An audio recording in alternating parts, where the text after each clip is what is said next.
welcome to this meeting of the Council's Cabinet, which will be webcast. Now, before I start these proceedings, may I bring to your attention some housekeeping matters. There's no expected fire alarm testing today.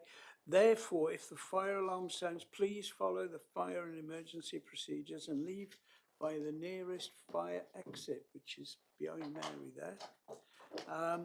Can I ask that you use your microphone when addressing the meeting and that it is switched off when you are not using it, and your mobile devices are turned to silent, please.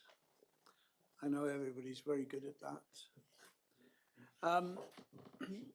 So there are no apologies for today's meeting, but can I welcome Jens Gammel, our new interim Chief Operating Officer, to the Cabinet this afternoon. Are there any declarations of interest on any of the items on the agenda? No? Minutes then, that's on pages 1 to 22. Can I propose that the minutes of the meeting held on the 9th of September be signed as a correct record? All agreed? Agreed. Thank you. Questions from the public, item number 4. There are no questions from the public. No. Thank you, Jamie. Chair's urgent business. Do I have any urgent business? I do not. Marvellous. So I'll move to item 6 on the agenda then, please. This is on State of Ageing report, Ageing Well, and Councillor Mary Aspinall will take us through this, and Ruth Harrell and Laura Jewett are also joining us.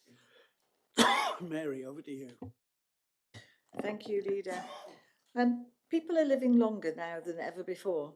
And in the UK, someone 65 years old today can expect to live to 85, nearly 10 years longer than their parents' generation. And 1 in 5 babies born today will live to see their 100th birthday. However, as the Chief Medical Officer has highlighted, people are living for longer with chronic diseases. Our Ageing Well programme seeks to support people both in keeping them as healthy as possible for longer and in helping them to make the city a place where people with chronic illness or disability are able to maintain their independence and enjoy their life for as long as possible. When we talk about ageing well and older age, it is a stage of life rather than a number. The programme broadly focuses on people over the age of 50, not because we consider that to be old, but because the earlier in the ageing process that people receive support to stay active and connected and well, the less likelihood they are to need health and social care interventions in later life. This is all about empowering people to ensure that everything we do as a council is helping to make Plymouth a more accessible and inclusive city. We can often think that ageing is a problem to be solved, but we're committed to changing that. This starts with changing mindsets. Ageing is an opportunity, and older people are valued assets that make endless contributions to their families, neighbourhoods, and to our city. The priorities outlined in the State of Ageing in Plymouth 2024 report gave focus to healthy ageing, creating age-friendly places and spaces, ensuring relevant and good quality work and training opportunities, and making sure that people feel included and connected as they age. This gives us a framework, the right opportunities and environment for people to thrive as they move into their later years. Thank you, Leader. Thank you. Thank you, Mary. Ruth, sorry, I mentioned earlier on Laura would be with us. She can't be with us, apologies, but you are here. And thank you. Yes, Lisa, thank you very much. And as I say, Laura does send her apologies. Unfortunately, unavoidably, couldn't be here. So I will hope to do some justice to her presentation. So as Councillor Aspinall said, just to give you a brief summary of some of the work that's been done so far on the Ageing Well programme. And just to recap, the Ageing Well programme signalled a commitment of Plymouth City Council towards age-friendly communities, a proactive response to ageing, and in the line of making sure that we are making the absolute most of the opportunities that this offers to the city, and helping the population to age well, age healthily, and get what they want out of those older years.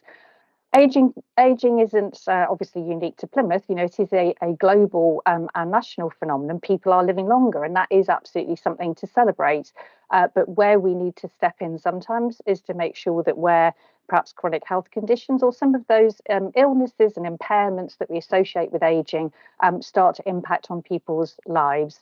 And you can see from some of those figures that the proportion of increase that we're predicting, including a doubling of the number of over 80s in the city. And the first thing that the group that have been working together around Ageing Well looked at was our vision, and our vision really is about the vision for the city anyway. But we want age to be no barrier to people being able to enjoy an outstanding quality of life in our city. So, as you will have seen in the pack, we've launched the State of the Ageing in Plymouth 2024 report. There's actually two versions of this. There's a shorter version, which we've published already, and there is a longer one, which is probably a little bit more epidemiological, so more graphs, more data, more numbers, that kind of thing, which we've also done, which is going to support some of the more in-depth work going forward as well. So in the report that you'll have seen, we've tried to paint a little bit of a picture of what it's like to age and to be an older person in Plymouth. We have looked at some of the data and intelligence, as you would expect, around population, health and well-being, ageing, culture, employment, housing, all sorts of things like that. But we've also looked at asset mapping. There are a huge number of things going on in Plymouth already that we should be really proud of. And so we've tried to pull together, by working really widely across the city with our partners, some of those things that are already happening to support older people. We've also incorporated some of the lived experience and the insights that we have got through working with older people over the last year to understand what's important to people as they age and what could we be looking at across the city to make sure that that experience is better. And through all of this, we've also set out some priorities for this first phase of the programme. I'm going to quickly run through the priorities. I won't take too long because I appreciate it's already in the report.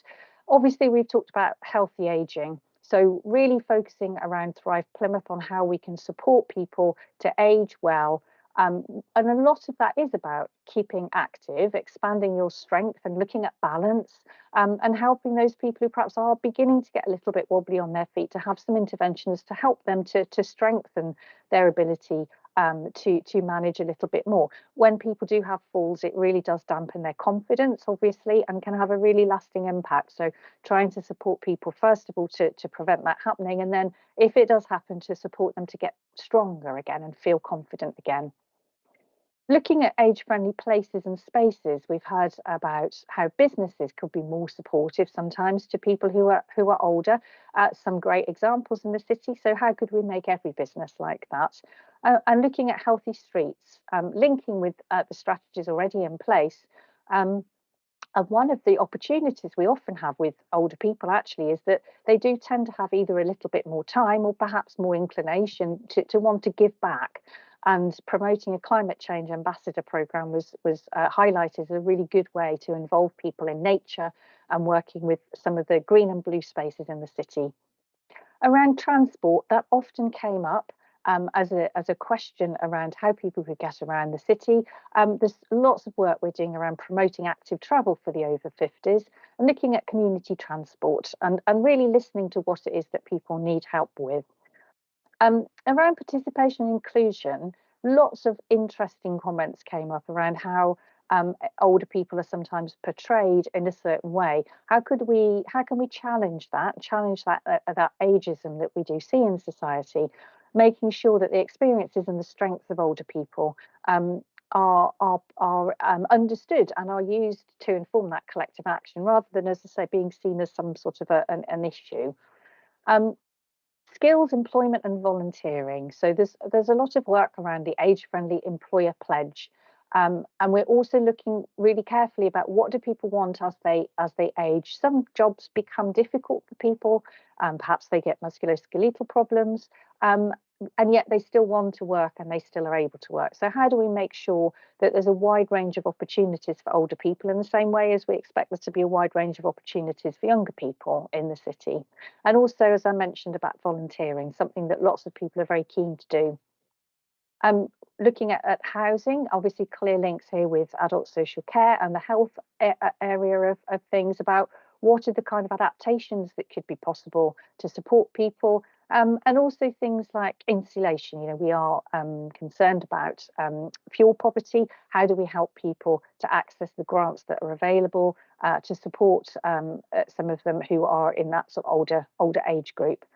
And we've already mentioned the making sure we tackle ageism, and obviously some of the communications work around that and challenging that negative stereotypes is a key part of that.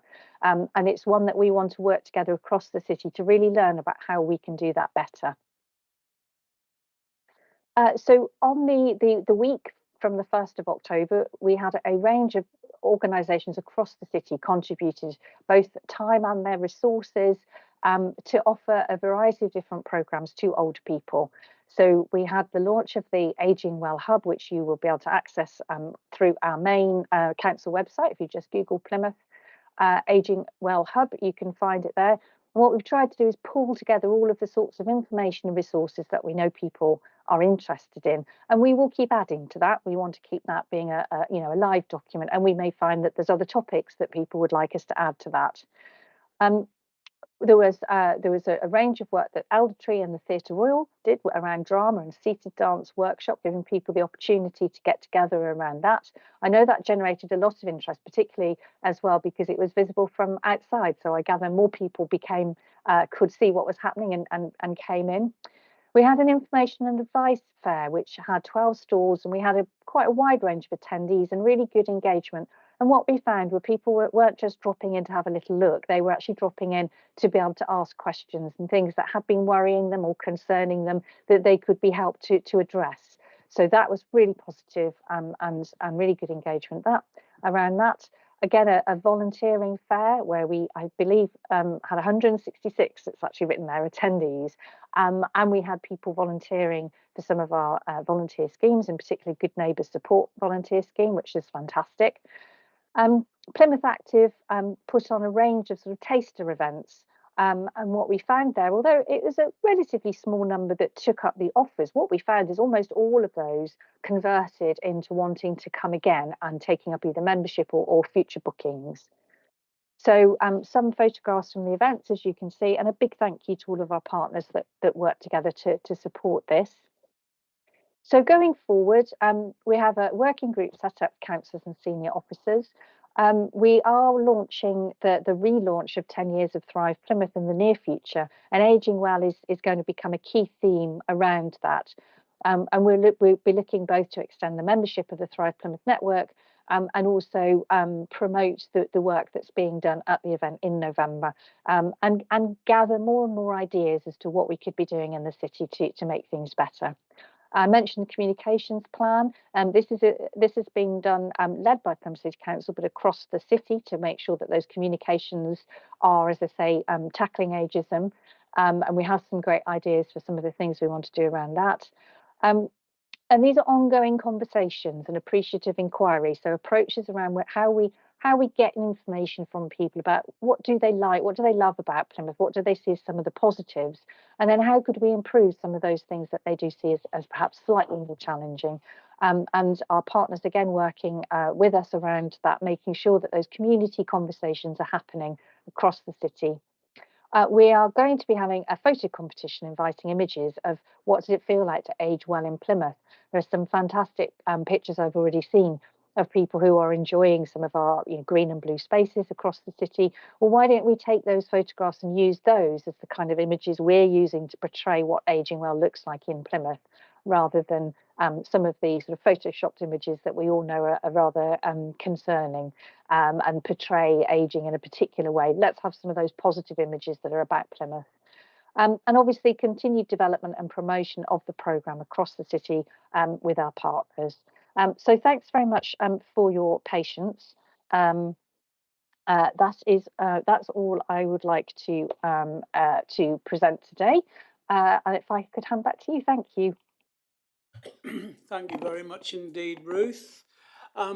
Any questions or observations from members? Mary, anything further for you to No, add? just to say a big thank you to everybody that put the effort in, particularly for that that week that we had. As you can see from the photographs, it looks as though everybody had a great time there. The idea of sitting down and dancing is just a wonderful idea, because there's lots of us that would like to do that, but the legs just won't allow us these days.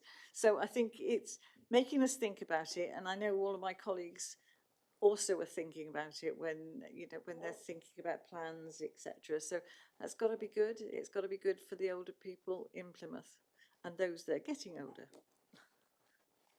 Excellent. I mean, I do a lot of sitting down dancing, and makes my other half really angry, the fact that I don't get up and do it. Chris. Thank you, Leader. And actually, last Monday, I went along to the volunteer fair at the Box that we organised. So first of all, a big thanks to the Box for letting us invade on their closed day. I think volunteering is often seen as something that older people receive from others, and actually it's much more reciprocal. And it was great to see those 166 people turn up. There were 24 organisations, including ourselves there. I spoke to some of them. It was actually quite difficult to talk to lots of them because there were so many people wanting to talk to them about how they actively engaged. I think that was really positive.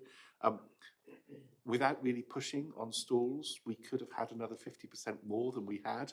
And if we'd pushed, we'd have probably got a load more organisations in as well. And I think what's clear from the stall holders and from the people who attended is they want to see some more of it, because it was a real affirming thing for the potential volunteers, and the people who were having the conversations were really learning from and feeling how their organisations could benefit. So I'm sure that we'll do that, and I'd like to say a big thank you not only to everyone who participated to make it happen, but especially Neil Minion and his team, because not only do they do things like Good Neighbours, but they also support volunteering across the city, and this was a real tangible output from that. I think would be great to build on in the future. I think if people have a look at the report that we're reading today, which will be online in the Council's democracy pages, there's some really, really fabulous testimonials in here from people. I'm just looking at this one now, a 22-year-old who started volunteering, and it's just fascinating. This so I recommend people have a read of this, because its dimensions are different. So many different dimensions to this. One of the things that struck me again was we were talking about pension credit, I think the last time we met, and the statistic in here about just under 400 people who are entitled to pension credit and not claiming it, making sure that we reach as many of them as we can. There's two reasons for that. One, individually, if they can access that, that gives them gateway into other help they might otherwise be missing out on. But actually, it's a help to the local economy, because that money gets spent in the local economy. So if I would say to the people who are currently not claiming pension credit, claim it for yourself, but claim it for Plymouth as well. You're entitled to it, and we want to make sure that you get it. Okay, so we've got two recommendations ahead of us. Oh, sorry, Sally. What I was just going to say about the report that I think makes it really engaging is the amount of actual case studies and the comments you said, and I just love this particular one about the gentleman who got his maths qualification age 75, going back into the classroom, and I think there's some lovely little gems in there of really really positive stuff. And I have to give a bit of a plug there as well for the social aspect of learning, he says, that goes with Odd Course Southwest. So that's really positive, and I just like the way it's put together with it's really, it draws you in because it's got that human interest to it. Absolutely, definitely worth a look, and it's a bit of a myth buster as well, I think. So what you said earlier on about perceptions and misconceptions about the aging process. Okay, there are two recommendations before us today. On this one is to note the report, which is an excellent report, but also the priorities that are laid out in the report for further action. We need to agree today. So can I see all of those in favour, please, of the priority actions? Thank you very much. That's agreed. Okay, I shall now move on to item 7 on the agenda, which is health, safety and wellbeing policy. Now, this was in the supplement pack, pages 1 to 52, a short recitation from Councillor Danno on this subject, and Kirsty is here and Chris as well. So, thank you. So this is a new policy which has been adopted by the council. I think it's really important to say that the reason it's here is because health and safety affects all of us, every employee, every councillor, everybody who uses our service, or the public, anybody who comes under a PCC banner gets under the health and safety umbrella. And it's not just about making sure we have electric wires in the right place. It's also making sure that the environment in which we operate and we work, and that includes our users, whether they're in schools or whatever, all have a really safe, good culture in which to work. Because it can have not only effect on your physical health, but it's also effect on your mental health and well-being.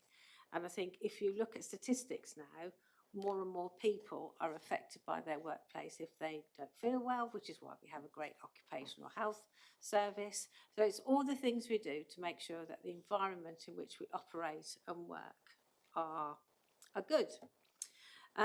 There are different tiers to this policy, because quite often when you have a policy, how do you use it? So it's not a policy that just sits on a shelf. There's actually 8 different tiers because it affects all of us. So it affects us and what our responsibilities are as councillors. It affects what Tracy is responsible for as a chief executive. The directors that are sitting in this room also have responsibilities.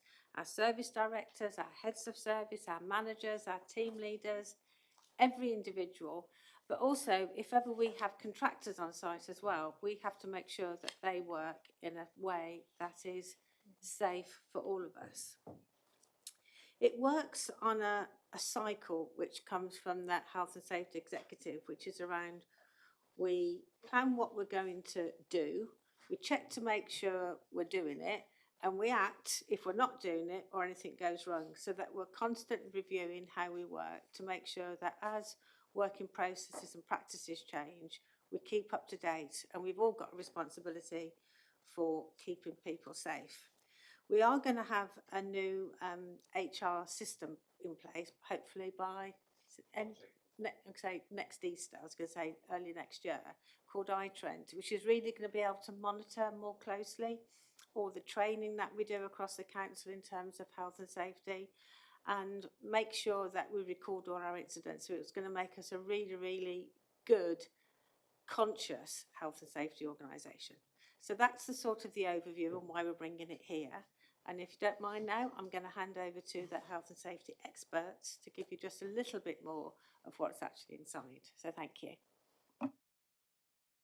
Thanks so much, Councillor Dan. Just a little introduction from myself, and I'll hand over to Kirsty. I will say from the outset that great health, safety and wellbeing in the workplace will result in better outcomes for our citizens and service improvement. They just go absolutely hand in hand. And I'm really delighted that we've got Plymouth City Council's health, safety and wellbeing policy at Cabinet today. This public presentation of the policy demonstrates our commitment to the health, safety and wellbeing of our staff, and it shows how we set clear responsibilities at all levels of the organisation organisation. So number one being council, and then going down the tiers of management from there. Also shows how staff have a responsibility, how all of us as colleagues have a responsibility to look after our own health, safety and well-being, and those of others as well. But this isn't just presentation of policy. I think it shows, it's part of showing visible leadership in this area. So indeed, I'm accompanying two cabinet members, so councillors Dan and Briarsdelf, to health and safety tour of our Prince Rock depot on Wednesday, I think. Yeah, which I look forward to.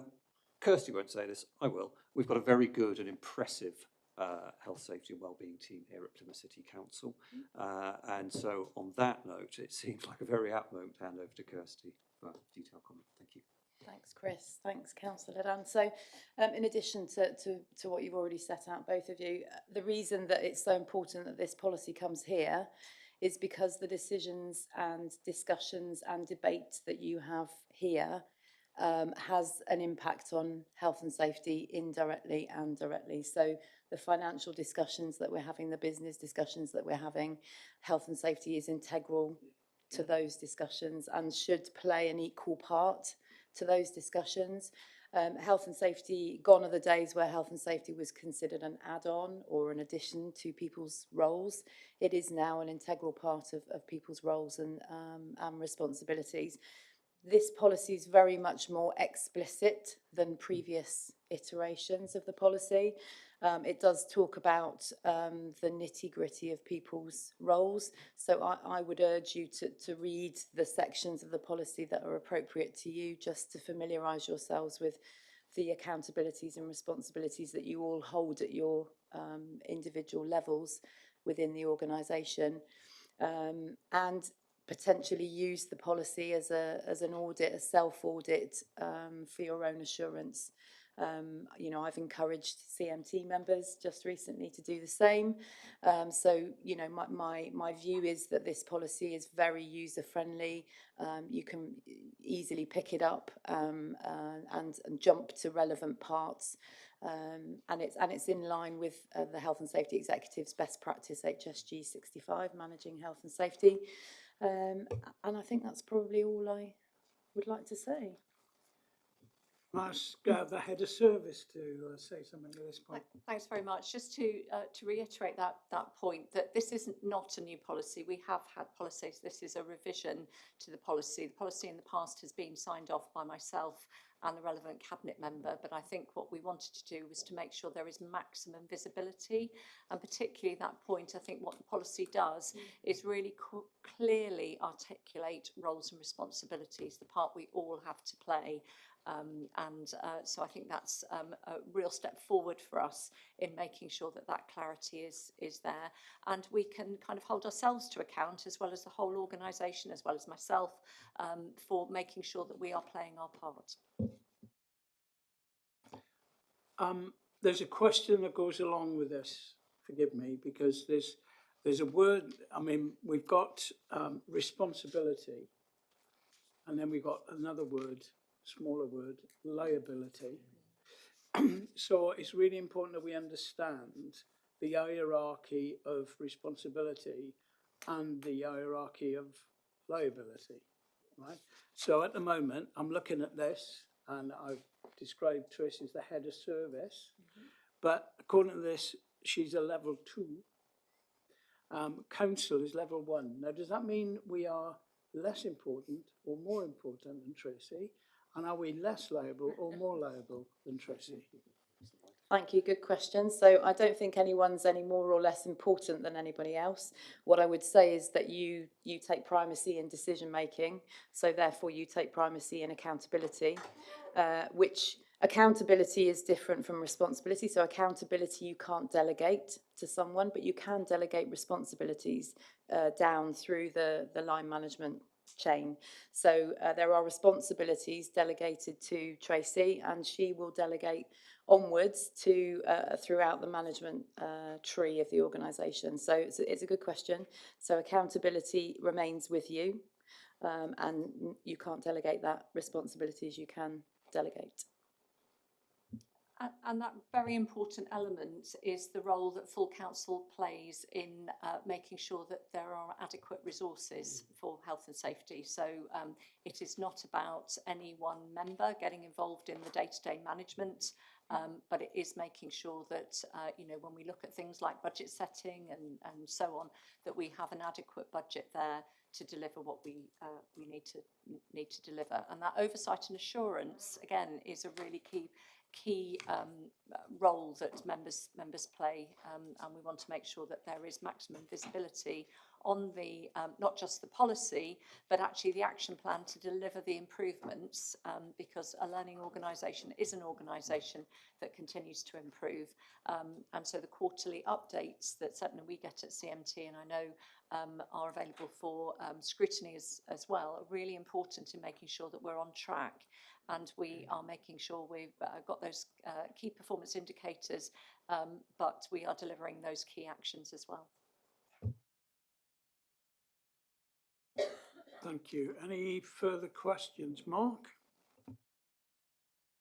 You made reference to the iTrent system and that being a mechanism for recording an incident. What happens after that? Is there an automatic process that comes into play that if I were the line manager, it would come to me and so on and so forth, and eventually if I weren't answering it and so on and so forth, does it get escalated in an automatic process? Yes, thank you. So the iTrent system is actually different from the SheAssure system, which the SheAssure system is used for incident recording. So any individual with or without a licence can record an incident or a near miss or actually a hazardous situation. That is then escalated to line management for investigation at a proportionate level. So if it's a significant incident, I would expect a thorough investigation to be undertaken. If it's a lower level incident, the investigation would be appropriate.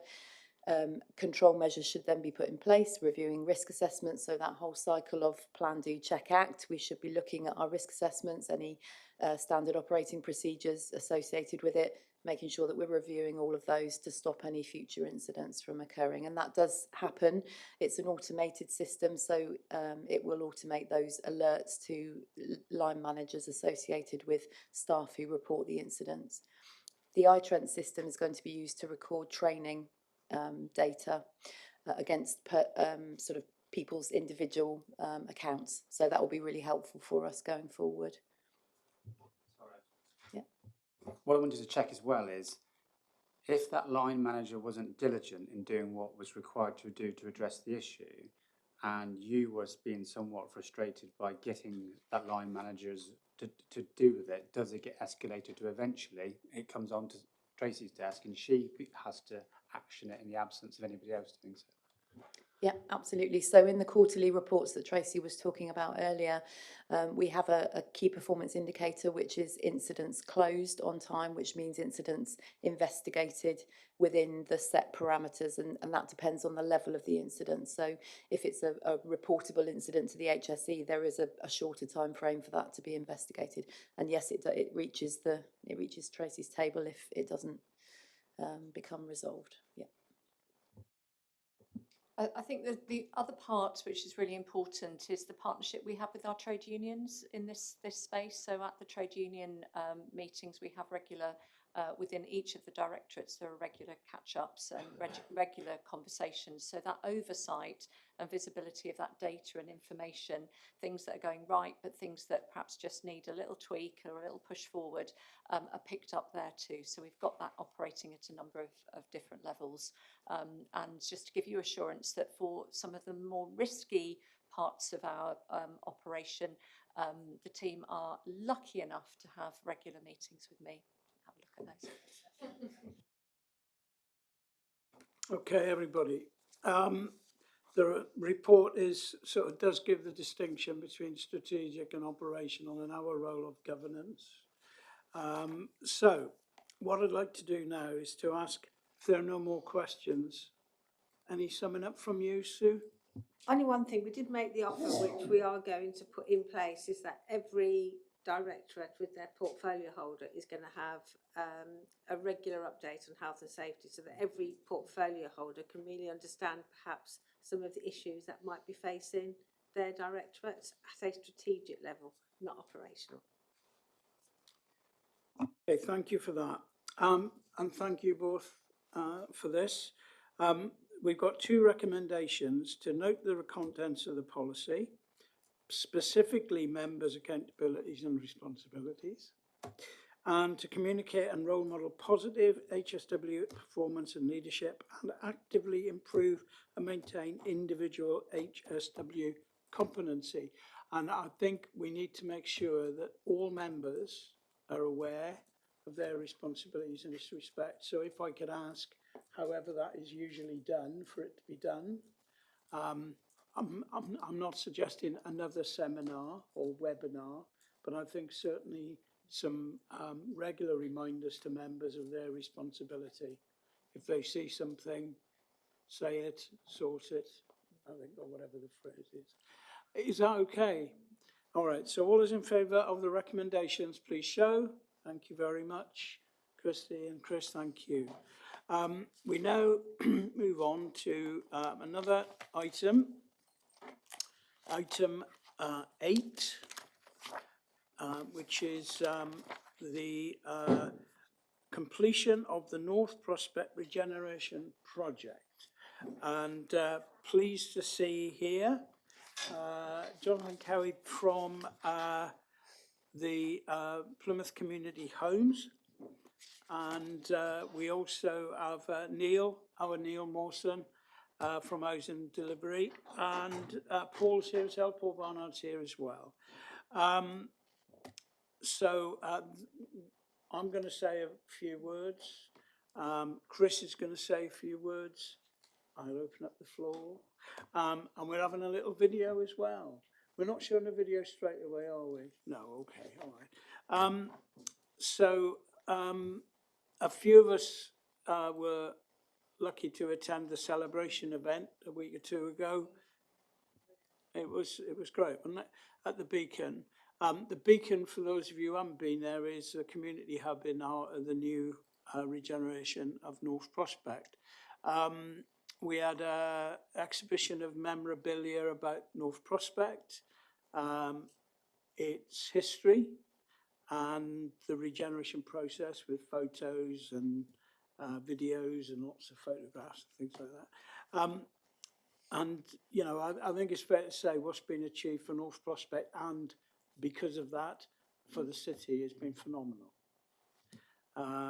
North Prospect is in the Ham Ward, which I am one of the ward councillors for, so I do know the community, and I know the people and the character, I know the businesses, and I know what this regeneration has meant. It's meant new faces and new starts, and new starts for familiar faces. It's meant new business and new opportunities for local people, and it's seen the standard of housing massively improved. Heating costs particularly are being reduced, which is something we're feeling very keenly in this building at the moment. I just thought I'd better say that. But this regeneration has literally changed lives. And I'm really proud of everything that's been accomplished. This started, I think, nearly 20 years ago. I think we were reflecting on this, and the transformation has been mind-blowing. So I just want to thank a few key players. Firstly, the people of North Prospect. And you can't make omelettes without breaking eggs. And as a community, we have broken a few eggs, I think it's fair to say. They've been incredibly resilient to do what we've done while everything around them has been changing. Has been incredibly important that they went with it, and it's fair to say we couldn't have done it without their support.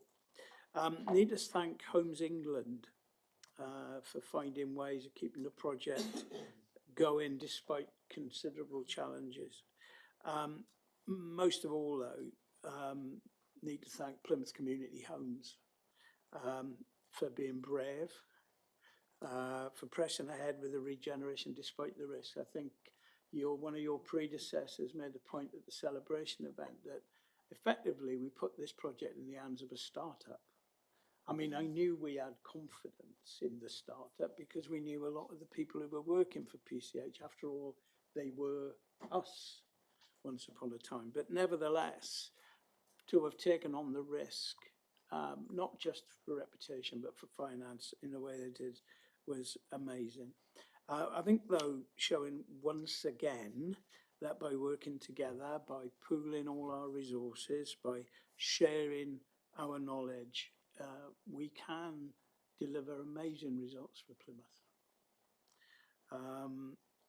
So I'd like to ask Chris now if he'd like to say something. Thank you, Leader. And we're going to be seeing where we are. I just thought it might be useful to see where we came from. And Swilly, as it was known, was first developed just after the First World War by the City Council. It was our first garden suburb, had over 1,000 family homes, and at the time, one of our local papers described it as paradise for 12 shillings a week. By the 1960s, decline had started to set in, and in 1973, and I remember this happening because I lived in Peveril, I was going to Montpelier, the City Council changed its name to try and change its image. So it went from being Swilly to North Prospect. By the time of the 2001 census, North Prospect had become a place of concentrated and persistent deprivation. And at the time of the housing stock transfer to PCH in 2009, it ranked as one of the most deprived communities in England. At that point, the estate was characterised by challenging housing conditions with poor original build quality, structural defects, damp, and 60% of the affordable housing failing the decent home standard. So maybe it wasn't surprising that the council and our new partners at Plymouth Community Homes decided to do something about it.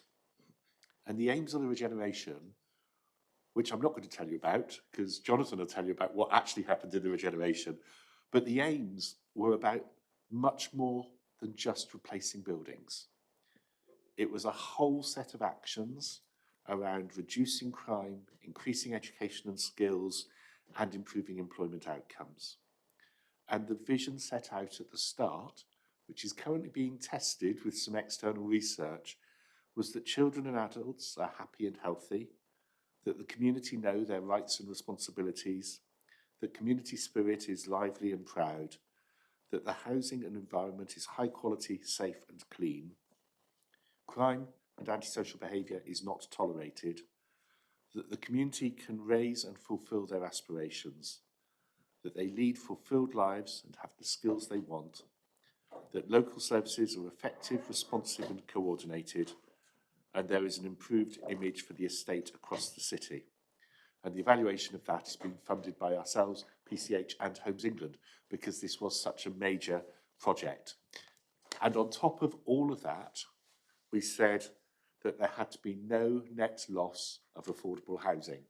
So there was a real challenge there for Plymouth Community Homes. And it was done because of close partnership working. And you've mentioned some of those, but really key. Homes England, supported by MHCLG, PCH and ourselves, just coming together to see how we could transform place. And for ourselves, because it's worth saying that we did what we could do as a council. It wasn't just that we passed compulsory purchase orders that we never needed to use in all 5 of the phases, and I think that's a major achievement. We made £2.2 million worth of our funding available. We worked with PCH to secure an additional £2.3 million from MHCLG to make sure that phase 4 happened. And we worked with PCH to secure £28,510,798 from Homes England. So a massive partnership and really, really impressive. I just thought it was worth putting that there so that people could see the massive difference I think Jonathan will now take us through. But I'd just like to say thank you to everyone in their persistence over all those years that's made something so amazing happen. Thanks, Chris. Jonathan, would you like to say a few words to us? If I could, that would be great. And first of all, thank you for the invite today. If I could, I'd like to start with a video, which hopefully is something we played at North Prospect event and hopefully just brings to life. But more importantly, you get to hear from residents.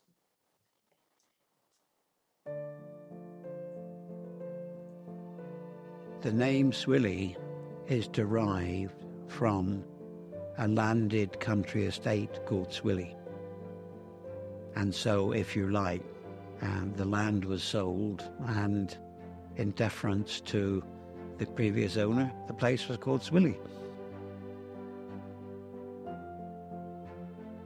As soon as I arrived in the area, I joined what was known as the North Prospect Community Development Support Group, because in earlier times there had been residential disquiet and violence in the Wordsworth area, and as a result of a public inquiry, they decided that they needed to have a community development worker here.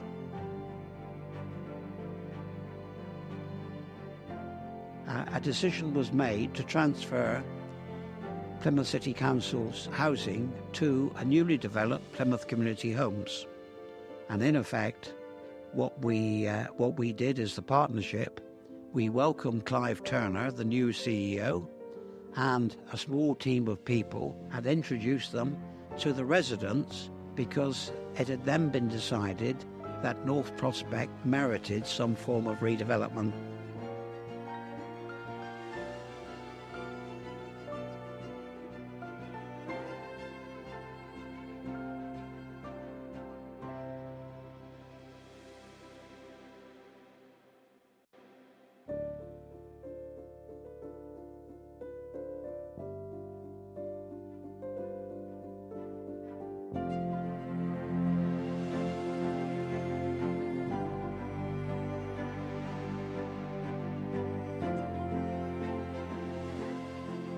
I've been working for Plymouth Community Homes since 2013 and have been involved in the North Prospect regeneration ever since.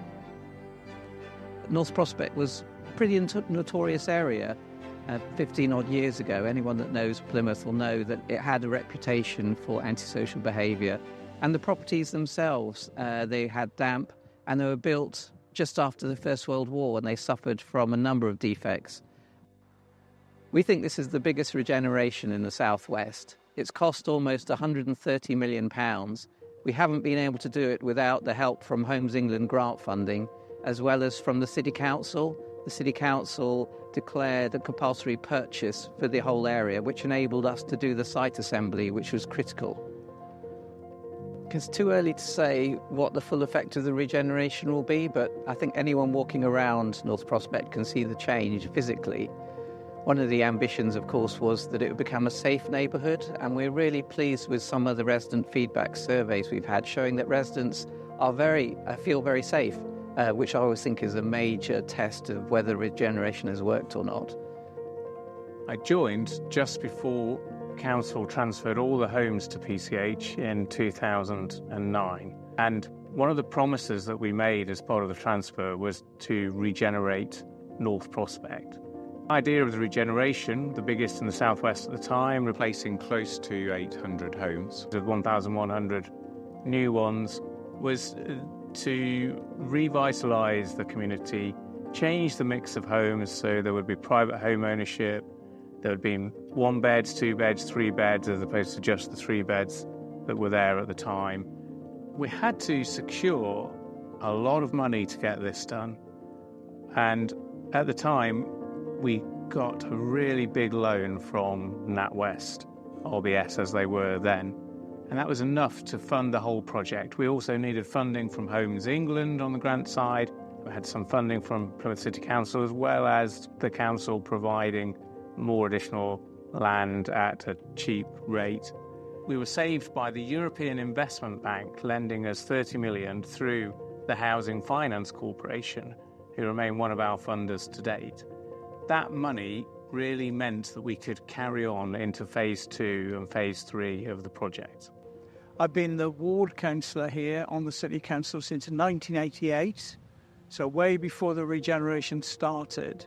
But when you think about what's been achieved, when you think about how many homes went and how many homes have been created, and you think about the lives that have been transformed, that money has worked for North Prospect. That partnership has worked for North Prospect. And now we have a new community looking forward, not to the past, but for many years in the future, with confidence that it perhaps never had before. I have been in North Prospect for like 30 odd years now. I do tell people when they say about North Prospect, is it nice? I said, yeah, because I've lived here a long time and it is a nice place to live. I'm still here. Still, I've been here quite a long time. So we've got a nice community around the back when we all get together every so often, which is good. A lovely 3-bedroom house from my old house that was full of damp. I think it had concrete counter in it, sure they said. But I did live in that property for 19 years. And then moving out of there to move into this, it was quite strange. I had a couple of friends come around 2 months ago and I showed them around and they went, how big is that house inside? I said, yeah, it's massive. You won't believe it from the outside. When you come in, it's absolutely massive.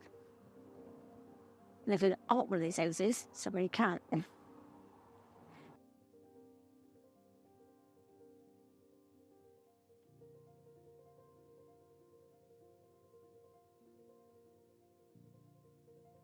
Paul. If I could, I'd just like to start with a huge thank you to Tudor and to the Cabinet for your vision 25 years ago. This wouldn't have happened if you hadn't stood fast and stuck with that vision through this 25 years. From the CPOs that you helped kind of make happen, through to support from the planning team, Paul jumping on a train within 24 hours notice to go and get some funding. The teamwork across the city has really what I think has stood out to make this a truly exceptional regeneration. And as I think it was noted in the video, this is the largest in the southwest at this scale of regeneration. Going from 800 to 1,100 new homes, plus 300 fully furnished.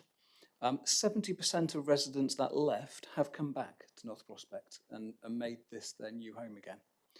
But I think for me, one of the most important things actually is what our residents think about it and what have they said and what have we heard since. And whilst it's still developing, it's still a growing community, there are still people moving into North Prospect. The study that Councillor Penberthy highlighted, it's in the early stages, but some of the early findings I thought would be really helpful to share because I think it impacts a number of different Cabinet members. Firstly, we've seen a 76% drop in public order offences and an overall 59% drop in total crime. That's come from Devon and Cornwall Police. From an employment outcome perspective, we've seen a 28% increase in moving away from low incomes and a drop in overall unemployment of 1.3%. 95% of residents have said they feel so safe in their new home and in the new community, and certainly walking around. We've seen a 10% increase in young people who are now achieving level 4 and above, and a 17% reduction in premature deaths below age 75. So those are the benefits that I think really bring to life the changes at North Prospect. Paul, I think there's anything you wanted to add or say? No, other than perhaps to invite the leader to tell the story of the young girl who moved into her room and was then able to study and get and thrive in her school because she actually had a place to study which she didn't previously. Jack Dromey came down, and we went to North Prospect Road to see one of the new houses, and we spoke to this resident who told us that before she was living in the south of the North Prospect Road in one of the old damp and distressed properties, and she was telling us the story about the kids who were basically often too ill to go to school because they had lung problems because it was so damp in the house, cold and all the rest of it, and you know, anyway, she was really proud of this new house she had and invited Jack and I in to say, you know, come and see where, you know, I've now got space, and then we got a desk for them, and the kids are going to school and they're doing well. And like I said at the event, you know, if you wanted an essay on the power of and the transformative nature of good public housing, you know, it was that anecdote. It sort of, for me, summed it all up as to why we were doing it and why it was so worth it. Because that's lives, not just one life, but whole family's life transformed, right? So that's why you do it. But so it's one of the many stories, great stories of this regeneration that bears telling. But yeah, thank you. Well, exactly, and I think that's the next adventure for us now. I mean, we've done a lot of regeneration, and we've taken a lot of regeneration on. If you think about the number of projects we've had going on, Plymouth Quarry and Barnbarton and all the rest. And our next adventure now is the city centre. We're looking forward to working with you on your ambitious plans for growing social housing and over the next few years, Jonathan. And I would say, I'd like to say thank you to you and your two predecessors for being such brilliant partners in this city. And as Plymouth's largest landlord, you wear your responsibilities very well and very purposefully. And we're very grateful to you for what you do. So thank you. Okay, everybody, noted. Brilliant. So the next item on our cabinet agenda is item number 9, which is the Children's Services Update, 73 to 78 in your agenda packs. And Jemima is here. David, Temmie's not with us today? Or just going to okay. Okay, if Temmie's here, but David is here. So over to you. Thank you, Leader. This report provides an update on the financial status and strategic initiatives of Plymouth City Council's Children's Services as of October 2024. It follows up on the Q1 Financial Monitoring Cabinet report presented in August 24, which identified a projected overspend of £4.692 million related to the placement costs of children in Plymouth's care. What we're aiming to do with this report is inform the Cabinet about the current financial pressures, the measures taken to address these challenges, and the progress made since the last update in September. We really want to be transparent with the Cabinet and indeed with the public about the challenges that we are facing. So the report highlights the significant efforts and achievements in managing placement costs, including successful transitions of children from high-cost residential placements to more appropriate and cost-effective accommodation. It also outlines the ongoing challenges in finding suitable foster care placements and the strategic actions being implemented to mitigate these issues. And I would say at every opportunity that I get, if anybody watching thinks they might like to find out more about fostering, please do Google Foster for Plymouth. Additionally, the report discusses the broader implications for the medium-term financial plan and the Council's commitment to ensuring the safety and well-being of children in our care. By providing a comprehensive overview of the current financial landscape and the proactive steps being taken, this report aims to support informed decision-making and strategic planning within the Council. Thank you, Leader. Okie dokie. Terry, welcome. Anything to add to what Jemima said? Nothing to add to what Councillor Lang has said. The only thing to maybe add is just to give the assurance around what we're doing around this. So twice a week we continue to review the children who we're exploring long-term family homes for. There continues to be a national challenge with our foster carers who would be able to take on our particular cohort of children, but what we are doing is the early part around the new recruitment for foster carers. So we've reviewed our fostering offer so that we can really attract more carers forward. The goal is that we'll see the impact of that in the long run, but that's just an addition.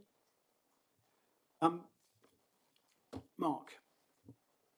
No, please go ahead. No, I was going to ask for an addition to the report. I was just going to just reflect on, making sure, we talked before about getting more carers in our gang, in the in-house carers than going through agencies. And it was reported earlier on that there's quite a wide variation across the country in terms of councils that are able to have a lot of local or in-house provision, and councils that have less in-house provision, like ours is probably near the other end rather than the best performing. And I suppose it's getting a sense about understanding why that should be, why there should be such a national variation between local authorities about their ability to attract in-house carers. And it's good to know that that's under review, that, our offer is. But it's also be useful to find out if there are other factors as well as packages, pay, conditions, and to compare it with the best performing and try and learn from the best performing as to why they're more successful at it. Will that be done?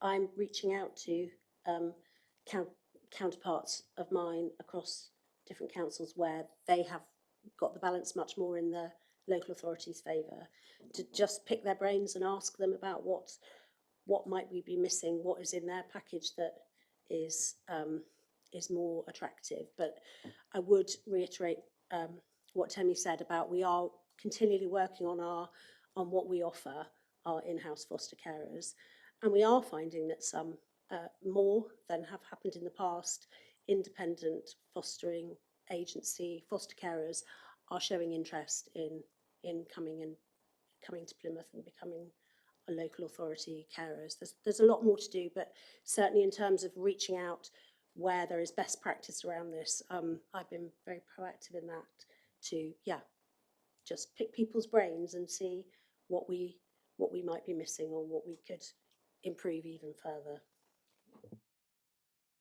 Okay, Mark? I mean, you're aware that myself and Jemima and the team are meeting regularly to go through not just the numbers, but lots of different approaches to helping to solve this problem. But can I ask that in the next report, we include the actions that we are taking specifically about providing our own residential care, please? And this is something we discussed at our meetings previously. So I think it's important that this report reflects the next steps that we are taking in the provision of our own residential care. And I know I will be pressing the team in a couple of hours' time specifically on that issue, but it's important that this report records the actions we're taking and the will of Cabinet and Council in delivering that residential care, please. Well, I'm sure we can make sure that is done. I know it's a point that you've made, well, a few of us have made repeatedly, and we do want to see action on it, not just good intentions. I think it's the time is right for urgency on that. Jemima? We are past good intentions. We are taking actions on this, so I think that is certainly something that we could include in the next report. And I think you'll be pleased with the progress that we're making on that particular area, because it's really important that we start being able to provide some of our own in-house residential provision. Okay. Any other points we're making today? David, anything from you? I think the key points have been covered. I mean, the balance is that we need to reduce down the number of children that are in residential care, and the progress is set out here. One of the ways of doing that is indeed to make our own residential provision in the city, and we can certainly report that in the next report, and we'll be reporting that to Councillor Lowry and Councillor Lang later this afternoon. So progress is being made on that. We have every intention to help more children have better quality residential provision when they need it within the city. And the other balance then is what you've just discussed in terms of increasing the number of in-house foster carers. We do have a very good foster care community, and you know we've referred to it previously that we held a summit about 4 months ago, and the conversations with those foster carers continue to ensure that both the financial package and also the support package and everything that wraps around those foster carers is meeting their needs, and that's an ongoing dialogue and an ongoing discussion with them. And we're also taking account of other information that we get fed to us where elected members and other people know foster carers, so that we get all the dimensions of people's views on that to shape our provision going forward. We are in here, you've read regards to the Mockingbird programme, and there's great excitement amongst our fostering community with that, and we really are committed to increasing the number of constellations, it's called. We have one constellation just about to become in place, and we want to develop and grow that, because that really is important, because it provides that extended family network. So it prevents, for example, children needing to come into respite foster care, because like in a family, an extended family arrangement, the children are provided with opportunities within that network. So that's another plus in relation to our range of things that we have in Plymouth that we haven't had before. So we know there's a lot to do, but assurance that we are onto it, and the challenge that's been provided by members is helpful in terms of helping us to think about things we may not have thought about, and to ensure that the momentum and traction is maintained. Right, well, it sounds as if things are moving forward. We look forward to the next meeting to see how much further forward. But that sounds optimistic. All right, so all this we need to do today then is to note the report for today, if that's all right. Okay, thank you, and there is progress there, no doubt about it. Thank you. Right, so we now move on to item 10, which is, I know, everybody's favourite bit of the week, which is when I do my announcements. I'll try and keep it reasonably short, but I've got, I just wanted, first of all, to bring to the attention of the Cabinet that I have written today to Kevin Orford, who's the acting chair of NHS Devon. Basically, reflecting on a meeting that Tracy and I had with Mr. Orford back in September, where we'd once again raised our concerns about the unfair treatment of Plymouth in relation to funding in the Devon system. This goes on the back of meetings that we'd had earlier with the previous chair, Dr. Wollaston, which was February, I think. I mean, not to put too fine a point on it, but we've been making a point for 10 years now that funding arrangements in what is currently for the NHS services we've been under allocated for 10 years, right?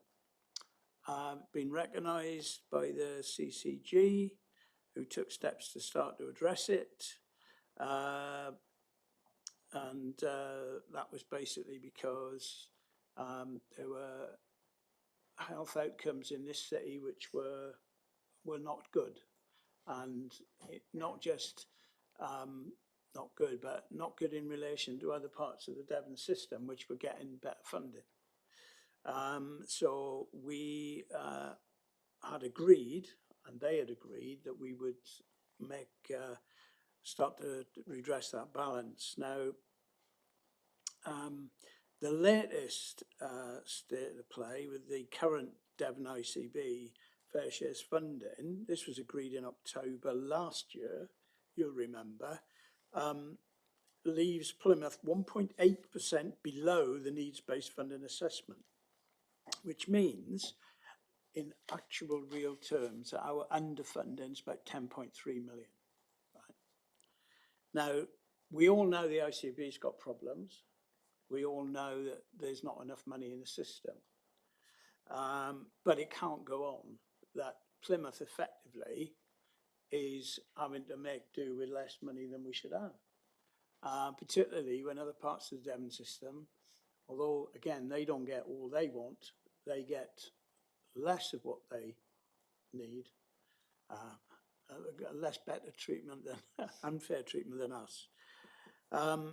So it's basically we're saying the funding that's been agreed does not take into account the deprivation that's here in Plymouth, and it certainly doesn't reflect the inequality of health outcomes, and it certainly doesn't reflect what you might call a moral case, and it certainly doesn't reflect what is actually we are arguing is the constitutional position, because the NHS is founded in their constitution, and they have to tackle health inequality, and how they can say they're doing that whilst knowingly underfunding us to the extent that they are cannot go on.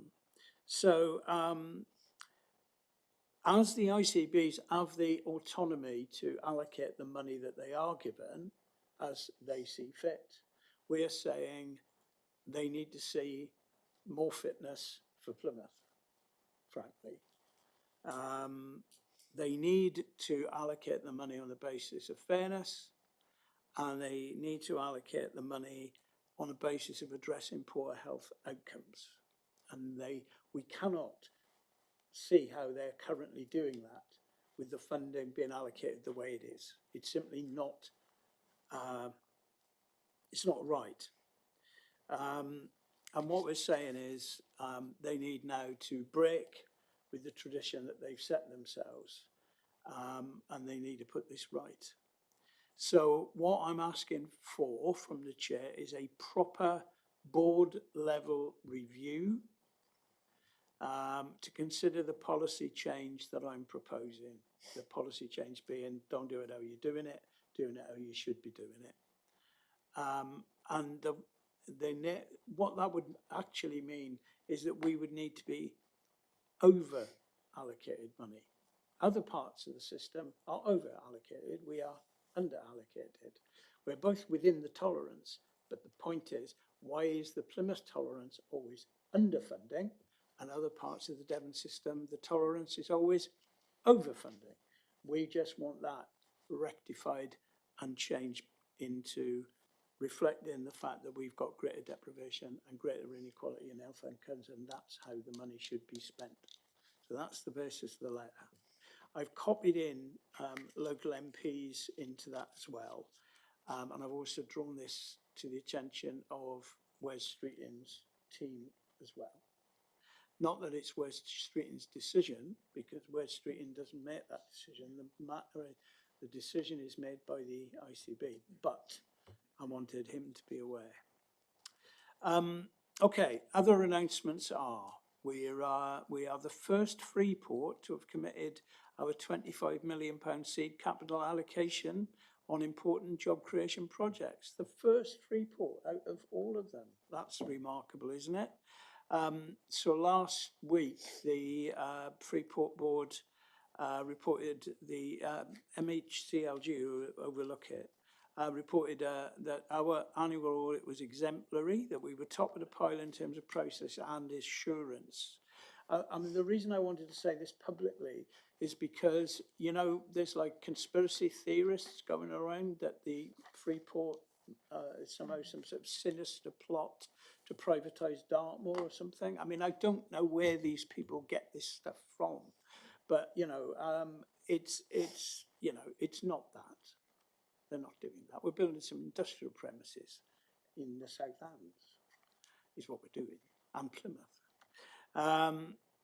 But look, the money's going to port improvements at Millbay, and which ABP, you know, are putting money into.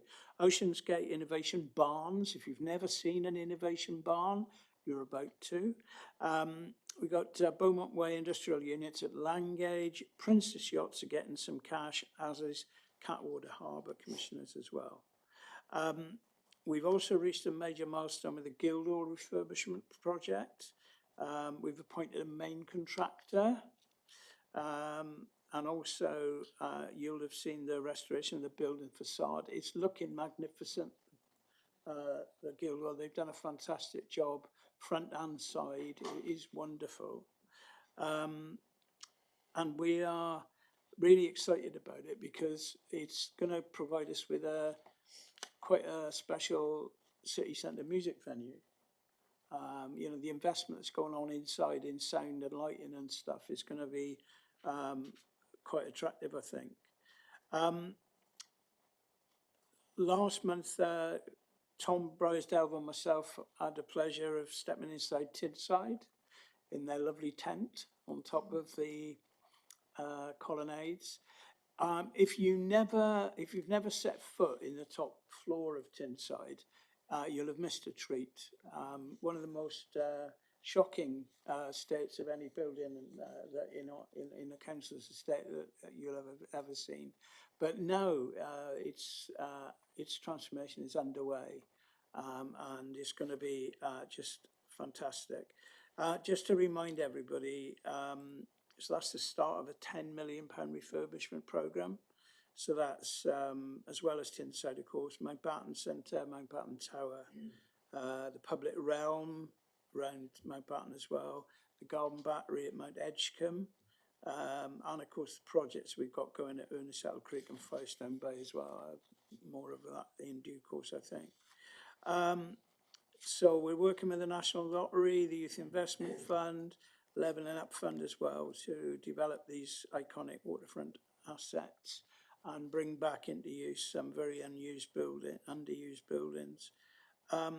So what are we getting at Tinside? A new cafe terrace, event space, and youth hub at Tinside.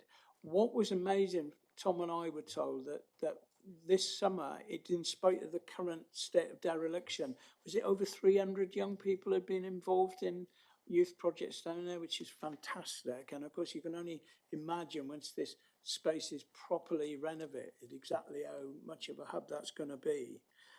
There's going to be a new bistro, changing facilities and entrance at Mountbatten Centre.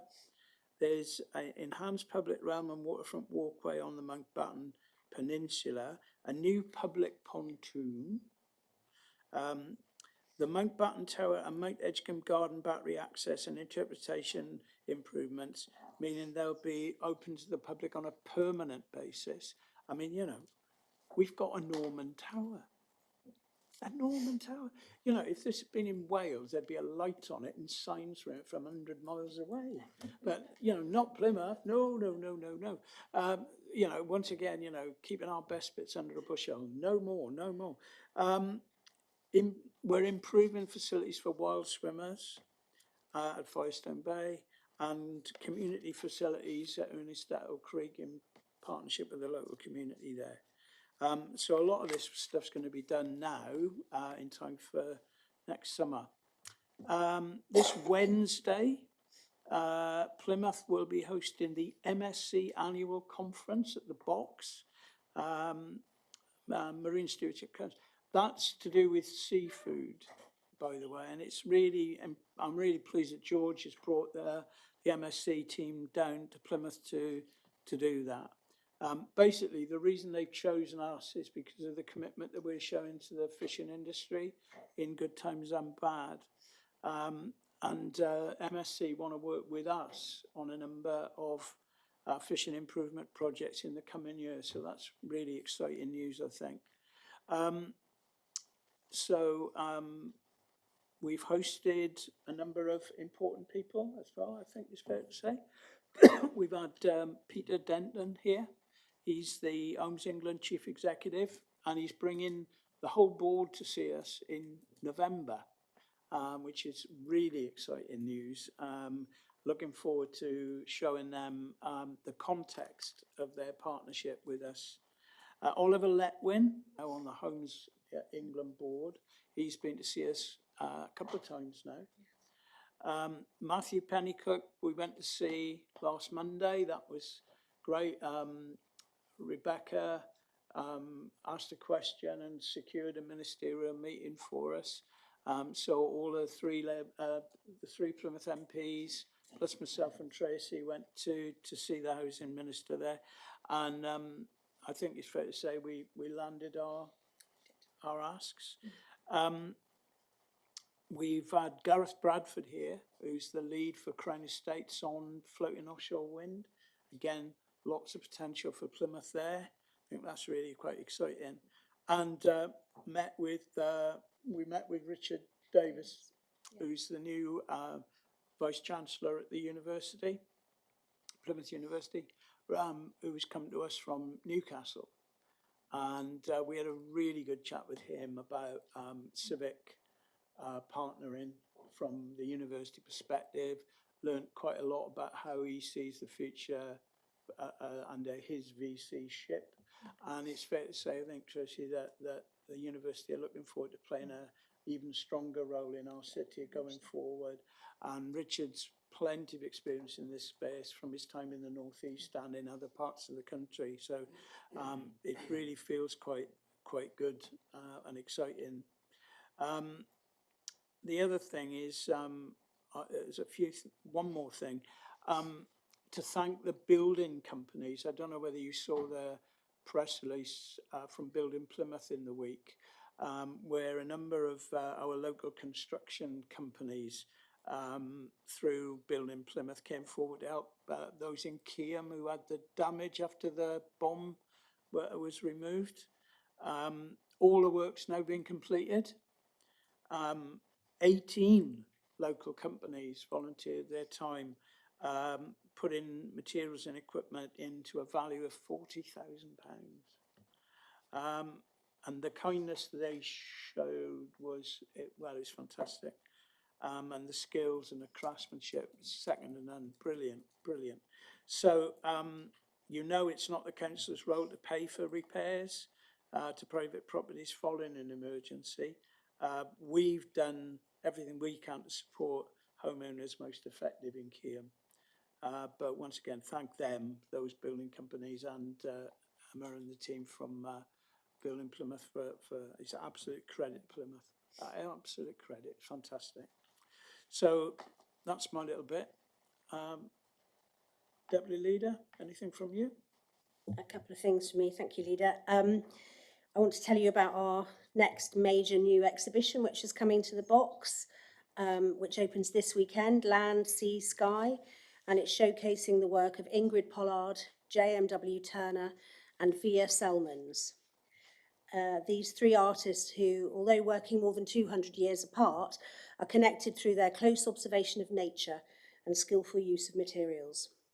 Watercolours, paintings and prints by the much-loved J.M.W. Turner depict waves, wind, clouds and skies, showing how he captured the essence of both land and sea before the invention of photography. They include 3 paintings and 8 watercolours on loan from Tate, plus 2 watercolours and a selection of prints from the Box's permanent art collection. Often cited as one of the greatest artists of the 19th century, Turner left a legacy of over 30,000 works on paper, oil paintings and sketchbooks after his death, and his mastery of history, landscape and seascape painting and the themes in his works have continued to inspire other artists since. 23 of Via Selman's extraordinary prints and drawings will also be on display in the exhibition. Born in Latvia in 1938 and now based in New York, Selmans has exhibited all over the world and is best known for her photorealistic paintings and drawings of natural environments.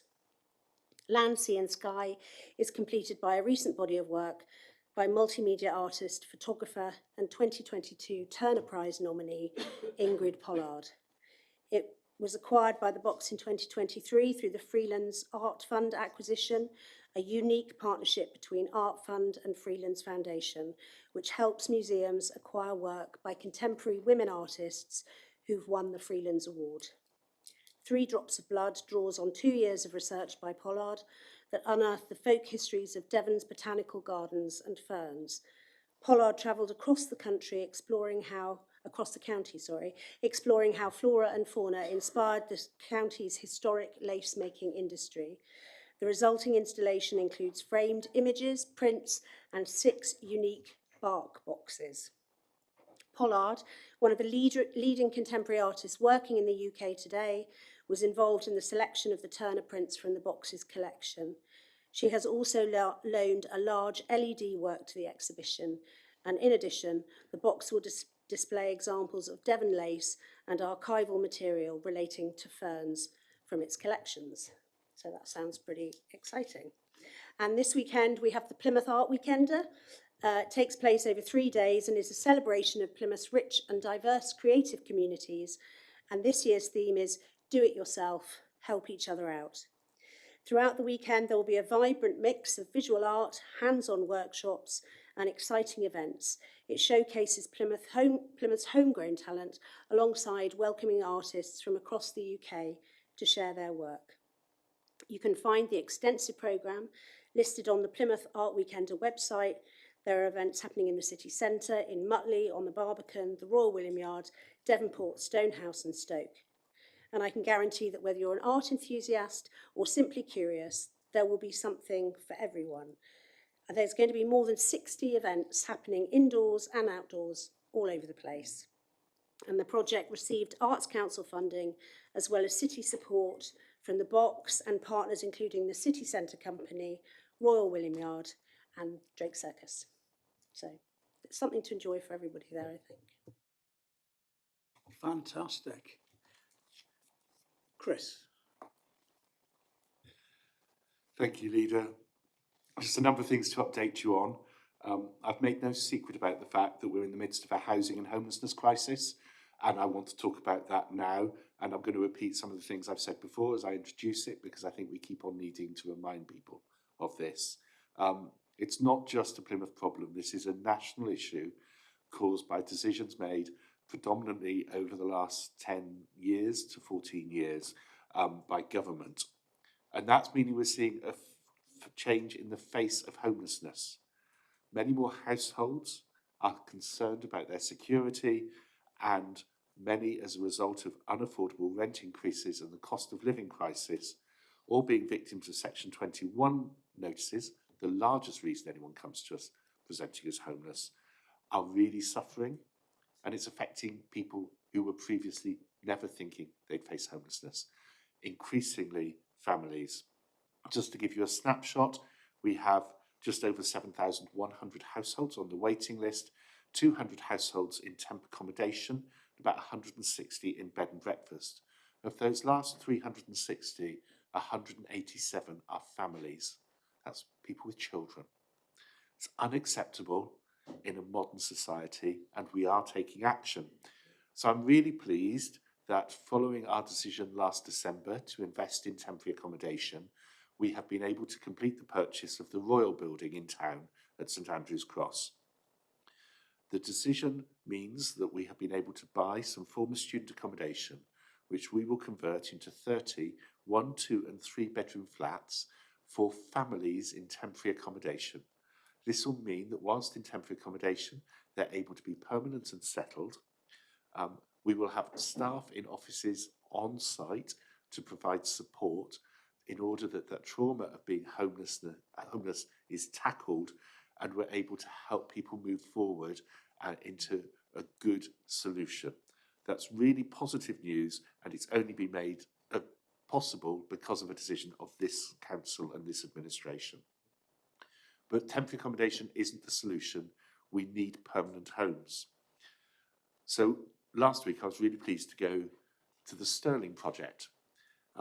It's one of our plan for home sites. It was a redundant doctor's surgery owned by the NHS and a redundant old people's home owned by us. So we did some land assembly, we cleared it, and building on the success of the Nelson project, we pulled together again the partnership of Live West and Alabare. With funding from Live West, ourselves, Homes England, and the MHCLG Brownfield Regeneration Fund, we were there to open 25 new social rent homes, 1 wheelchair accessible. There were 12 veterans involved in the build, and those who wanted are now living in the homes they built. and their stories are amazing. But that's not enough. We've begun consultations and are in the pre-app for the development of 550 new homes at Land at West Park, as it's officially known, Stoggy Lane to those of us who've been around a while. I look forward to updating you as this project continues. This will be a project with 150 affordable homes as a minimum, with the rest a mix of open market tenures. It's really good news because the housing market is broken at every tenure point in the city. So we're doing our bit there as well. And I'm really pleased that a few weeks ago you were able to join me on a visit to Broadland Gardens, meeting the needs of some of the people who want to buy homes in the city. Low energy and affordable to run homes, but these are definitely open market. And it was great to be able to be with John and to plant a tree and unveil a bench in memory of his mother, Vivian. Vivian Pengelly was key in getting that site moved forward. And I would like to say again, she is, in all the time that I've been in this role, the ward councillor who's come to me and actively asked me to develop housing in her ward and identified a site and worked throughout with me, and then while she was the cabinet member on bringing that site forward. I think that's a mark of respect to her role and her dedication to her service to the city. Moving on from housing, leader, this is Black History Month. Now, I'm not going to go through the entire calendar. There's so much happening in the city. I met with Equalities, Diversity and Inclusion leads from major employers in the city. All of them are doing things for Black History Month. The voluntary and community sector are doing things for Black History Month. There's a programme at the box. There is all sorts of stuff going on. I would encourage people to root them out, find them, and like Councillor Penrose, our welcoming city champion, and I, to attend some of them, to actually learn from communities in the city, to open our eyes and to build our understanding. I'm looking forward to those events. I'm looking forward to being challenged, and I'm sure that some of them will be emotional, but I do encourage people to join in. Leader, you mentioned Firestone Bay.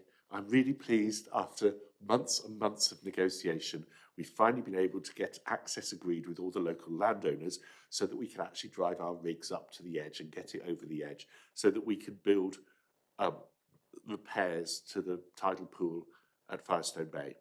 Contrary to what the local press have been saying over the weekend, there was no budget or programmed work for replacement or repair to Firestone Bay when we came into control of the council last May.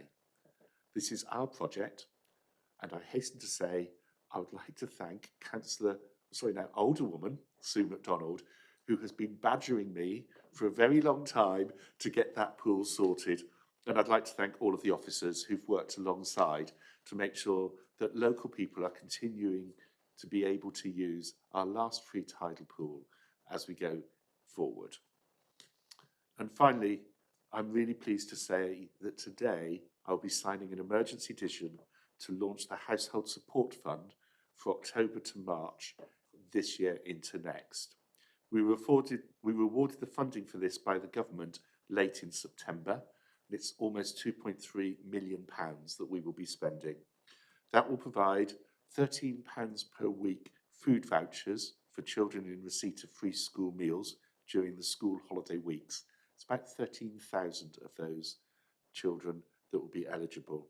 Citizens Advice and Plymouth Community Energy will be continuing to offer the advice, guidance and grants that they have been doing under the Household Support Fund since it started.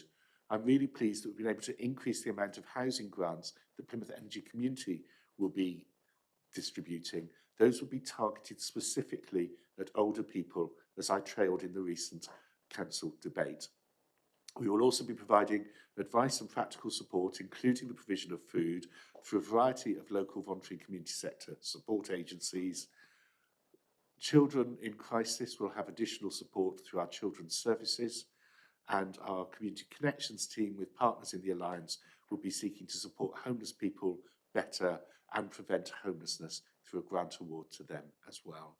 So, leader, we're caring about people, we're caring about their housing, we're caring about their welfare, and together we are working with our partners. And I would like to thank every single one of those partners for the work they do in making all of that happen, because we couldn't do it by ourselves. That's brilliant. Thank you, Chris. Who's next? Sally Hayden, I think. Thank you, Leader.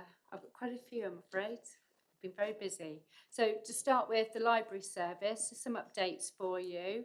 And the library service have secured funding of £3,000 from Nature England. Nature England is partnering with libraries to connect communities with nature. The project will be based in Plymouth, and the funding will provide 10 pairs of binoculars, bird feeding stations, and what will happen is on a weekly basis, there'll be walks around the park, enabling customers to join the walks, to build their connection to nature and to think about and feel the experience of nature. Also, this is probably the first time I've had the opportunity to say regarding our summer reading challenge.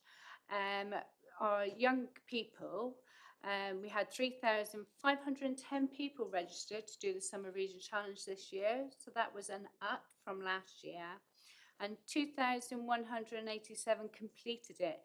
So any young people in school at the moment in their assemblies will be receiving their certificates from our library staff. And we're also seeing a higher footfall through our libraries. I would like to say about our open day at the park on Saturday. What a fantastic day, may I say. We've seen well over 1,000 visitors come through the door at the park. The park has been open for 9 weeks now, so we've had time to settle and allow it to open up to the public to come and have a tour.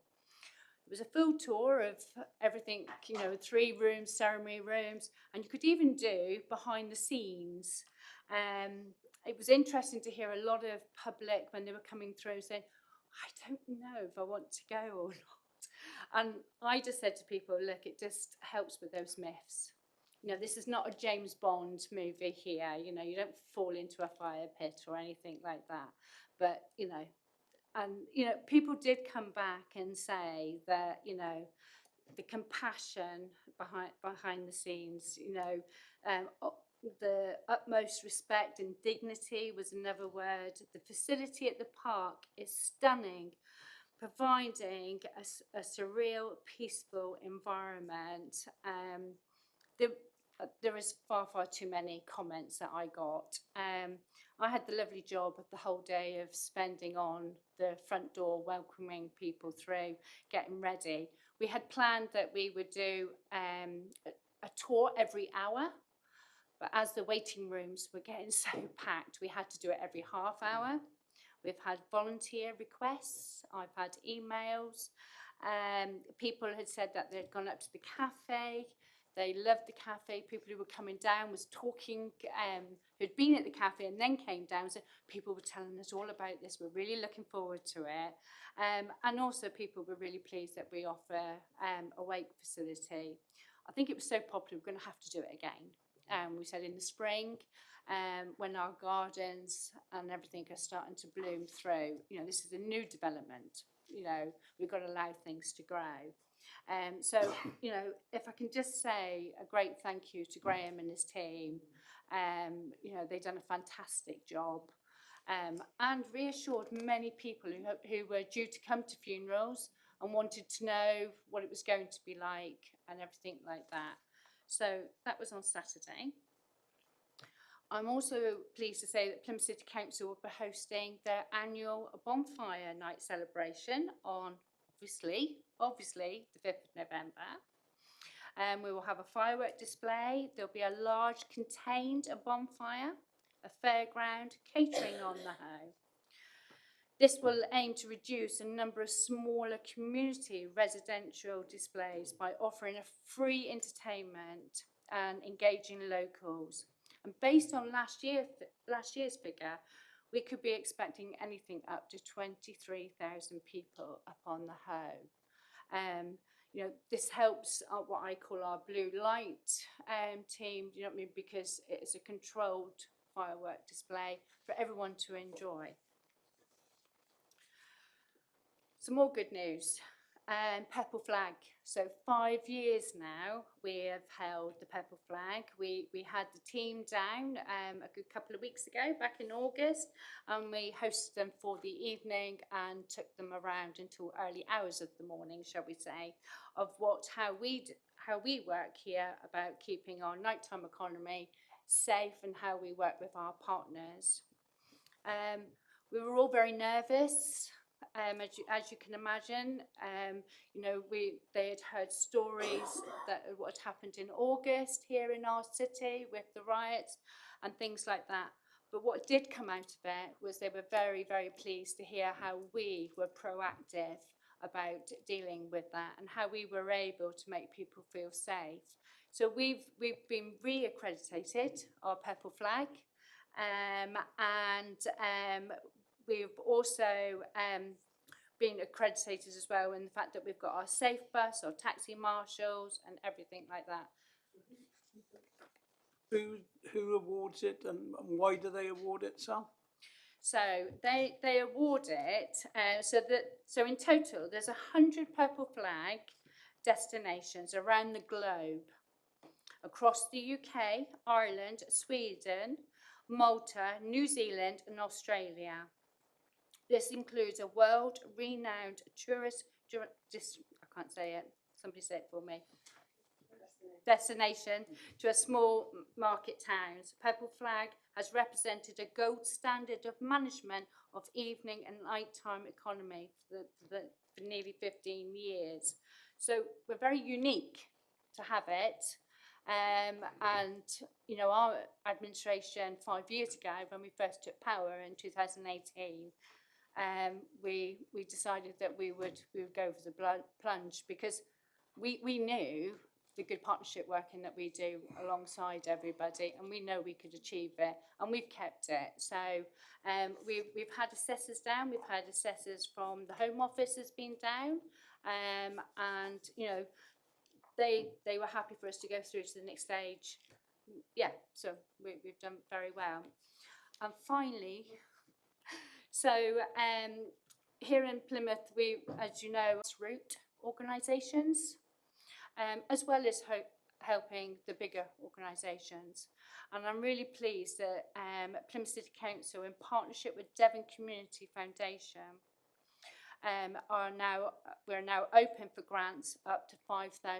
So if you're a grassroots community organisation and you're doing some really good work to help women, you know, to feel safe, or to deliver, you know, services for adults and children who are survivors of violence against women and girls, then you can apply for this. So everyone can apply for it now. So it's opening those doors for those smaller community groups to be able to succeed and help women and girls. That's brilliant. Can we publicise that on our website as well? Yes, I will do that. It's only just opened as from October, but I would imagine it's probably going to be on our Plymouth City Council website. Thank you, Sally. Okay, Councillor Mark Lowry. Did you know that we spent £19 million, on providing a Derriford District Centre? And on Thursday, that project, which has taken us 5 years in totality, will be complete. And many people will see it as a new Marks and Spencer's, or a new Aldi's, or a new gym, or a new dry cleaners, and so on and so forth. But a very important shopping district in Derriford that is actually much needed for the residents because there's not a lot around there. And it's created about 100 jobs in building those facilities, and the full-time employees will be in excess of 120 over the year. So it's created jobs, which is great. It's created those facilities that people need in Derriford, and for our own personal well-being, this is our land, this is our building that we've built, and this is our money that we've used, and it will provide us with a rent, and it will provide us with business rates that will pay off that debt over its duration. So we've created jobs and much needed shopping facilities in that area, and we've also helped the council's bank balance when doing so. So on Thursday, it finishes, and it will all be open by Christmas, and you can do your Christmas shopping in Marks and Spencer's or Aldi's or wherever it may be. But we've done that, and we don't often shout about those things, but we've created jobs as well, so it's all good stuff. Well done, Mark. Who needs a directly elected mayor when you can do this in an ordinary council? Anyway, Sally. Thank you, Leader. I'm going to talk about supported internships, which I've done on many occasions, but I just want to reiterate some of the fantastic things that we've actually achieved. So supported internships are available to young people aged 16 to 24 with special educational needs and disability, SEND, and have educational health and care plans, which is an EHCP. With support from a qualified job coach, supported internships help young people to secure and sustain employment. Supported internships are structured work-based study programs where young people are supported by a learning provider, i.e. it might be a school, a college, or an independent provider, but they spend most of their learning time, typically about 70%, in the workplace. This provides the young person with the opportunity to achieve sustained paid employment by equipping them with the skills that they need to work through learning in the workplace. Supported internships are full-time education, and they're supported in work placements are part of their course. The course normally lasts from 6 months to a year.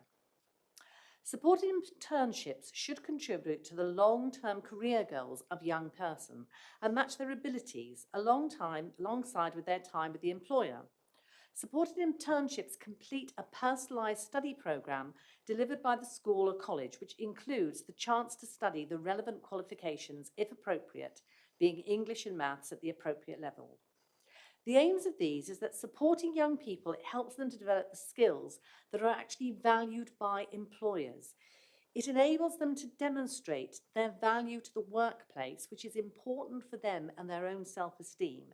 And it develops their confidence in their own abilities so that they can actually perform successfully at work. Now, something that's really important, and these are figures for you to really think about. Over the last 18 months, significant work has been done and taken to grow the number of supported internship placements and increase the providers of these. In February 2023, there were just 9 placements and 1 provider.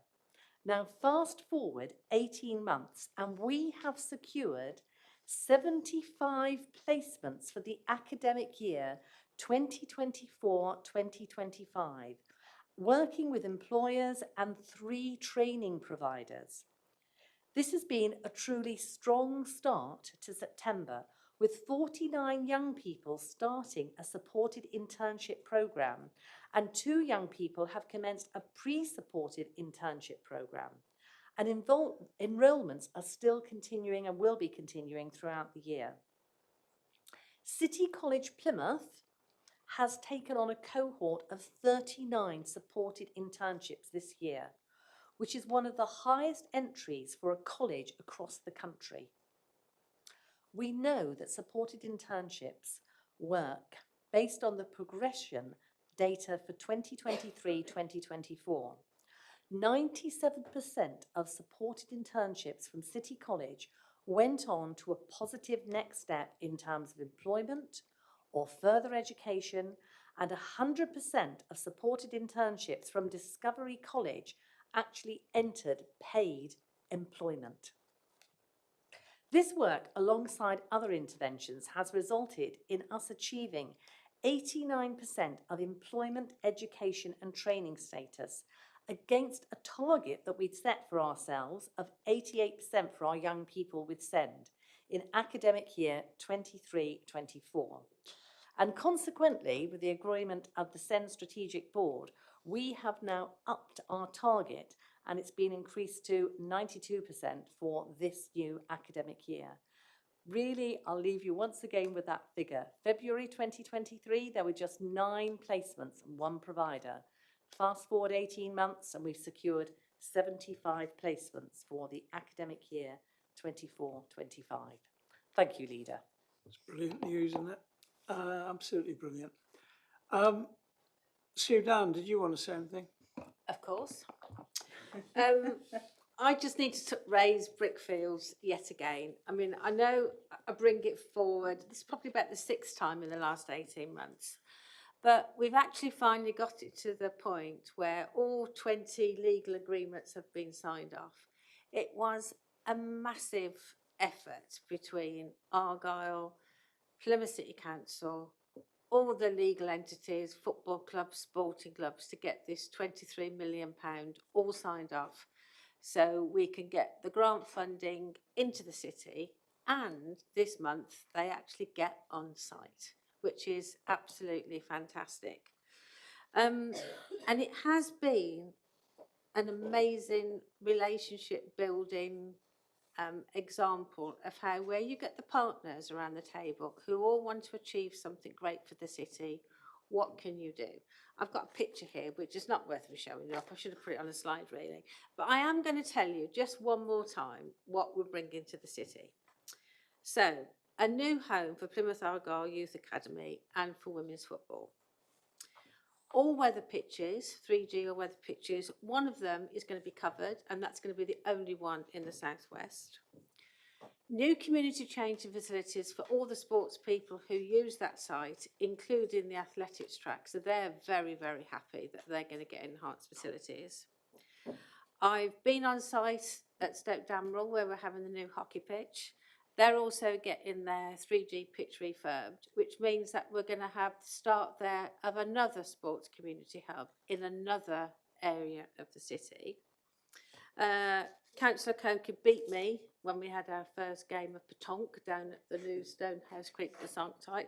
I will get my own back because I am quite competitive. All of this, as well as having a new community hub, and I can't wait for this to be opened after Christmas and take everybody down on a visit, because when you know what Brickfields used to look like to what the Brickfields Community Hub is going to look like now, it is going to be absolutely transformed. So not just for sport, but also for people to be active. It's going to help support young people. There's a youth site in there. It's going to be fantastic. And I did think to myself, because I always like a little story, it's a bit like when you did your visit with down to North Prospect. My friend's godchild, you always have one of these little anecdotal stories, don't you? Started off by doing a little bit of sort of gymnastics when she was a tiny tot, and then started getting a little bit better. Now she started at school.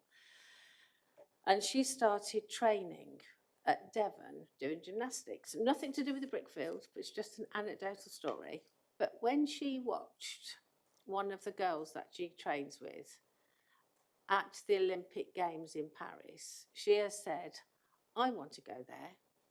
So when the kids from Devonport and the surrounds in the football academy watch elite sports people down somewhere on the Brickfield site practicing, what we're doing is really raising the aspiration of sport within the city.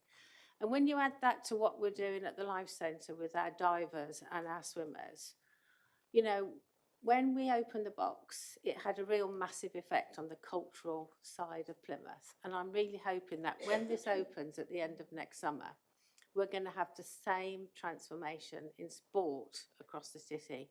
Because £23 million is a lot of money to spend. And I think we're going to do a really good job with it. Anyway, so that's that one. The second one, I'm not going to go, I've got a report which I only got this week, so there are no fancy slides, but I just need to give you the highlights, because we talk about children in care and we talk about children receiving free school meals, of which, you know, Councillor Pemberley said earlier on, you know, there's about 12,000 across the city. But what we do with our Fit and Fed programme is absolutely unbelievable. So I know you never believe these figures, Leader, but honestly, this year we've had 85 holiday clubs coordinated across the city by the Active Lifestyles team. That's the old sports development team who are based up at Plymouth Active Leisure across the city, providing nearly 22,000 free places. Now, these places go for children who are eligible for free school meals, but they also go to places for looked after children, children with SEND, children who have got educational healthcare plans. They go for our young carers. They go for all those children who, if they didn't have these places available, would not have activities through the summer. And it is fantastic. So they had, I think there was 52 different types of clubs, everything from Plymouth Dance, Plymouth Hope, Sporty Stars, the Zebra Collective, Bike Hire, Milford School, I mean, Friends and Families, Hamo's House, so many different people provided places for our clubs. And it also supported the local economy, because beside the fact that we used Catered, who did nearly 3,000 meals during the summer, we also used lots of local cafes like Amigos Cafe, Bill's Boys Bistro, Cosmic Kitchen, Faux Cafe, Devonport Live Cafe, using them in the sports club. So it's got an economic benefit. But of course, the people it affects most are the kids and the parents. So I am going to have to read just a couple of quotes out for you, because when we sit here and we make our political decisions, we don't always see the benefits right down at the grassroots level. So I'm going to give you 3 quotes from children and a couple from their parents. So from kids. My favourite thing was the musical. I got to have a solo line and I loved showing my parents all I had done. Things are really stressful at home at the moment, so I was a bit worried about coming here, but I ended up having such a good time and a break from all the stress. It's just nice to have a break from everything going on at home and to be able to do something nice with my friends without worrying about anything. So we really do, you know, give children such a great thing to do during the school holidays. But of course, it's also from the parent side as well. Finding a holiday club for a neurodivergent child to attend where his needs are actually met is really hard. Thank you for allowing my child to have full access and enjoy the sessions just like any other child. Fit and Fed has made a huge difference to us as a family, as it means there is somewhere for our daughter to go that can meet her needs. We would not be able to afford to send her to the sessions we would like, and there wouldn't be any funding to give her the provisions required without Fit and Fed. Having a child with SEN is hard work and exhausting, especially when they don't sleep very well. So being able to have a few hours without the constant pressure is amazing. Just to get the housework done and to spend some time with her sibling. You know, we really do make a huge difference to children and their families. Oh, Sally said I should read the last one out. I love this club. We get to do awesome stuff. That's the Fit and Fed. But I will get them to come and give a slightly broader picture of it, because we don't normally bring it here. But I think we should, because it is something to celebrate. That's it. Thank you. Great personal stories there as well. You got any more for us, Mary? Yes, please, Leader. Just to say, the Caring Plymouth Health and Social Care Careers Showcase event happened on the 4th of October, and there were 426 visitors, including groups of health and social care students from Discovery College and the City College Plymouth. The exhibitors and speakers sessions included the University Hospital Plymouth NHS Trust, Live Well South West, adult social care providers, the Complex Lives Alliance, childcare providers, as well as training providers. Further and higher education institutions were also involved. The feedback from visitors and exhibitors alike has been very positive, with everyone supportive, and they want to deliver these systems again. And then I mentioned last Cabinet that we were extending the contract for care homes, and it's just really to give you a quick update on that. Staff in our commissioning service are spending time with as many of our adult care homes as they can, so that they can hear what life is like for people who live there. This is part of our plan to recommission the service. Some of the meetings that are happening include coffee mornings, talking with residents on a one-to-one and in groups. The key themes so far from these visits have included the importance of friends and family members being welcome into the home, staff kindness, and a maintaining of a real sense of feeling at home, which include being able to have lots of personal items within their rooms. And this nearly made me cry. One resident told the team that due to her health, she was unable to attend a family wedding the following day. So the home organised a wedding menu, an outfit, balloons, and a virtual connection so that she could take part in the event. The staff also joined her, particularly for the disco in the evening, so she could play a full part in this precious family event. Our Health Watch programme will start in November, where they will be seeking to focus on seeking feedback from those who use our health and social care services within care homes. The team has also created a Voice of the Service user questionnaire that captures feedback in 12 areas. Residents and their families can complete these at their own time. The questionnaire allows us to understand what the most important things are for the individual living in a care home. To date, residents have shared that they feel their voice is heard and they feel connected and involved in the community. That's got to be a win. Thank you, Leader. Thank you, Mary. Anybody else? That's enough for today. Thank you all very much. What an amazing set of updates that was. I just got a couple of quick ones from the LGA.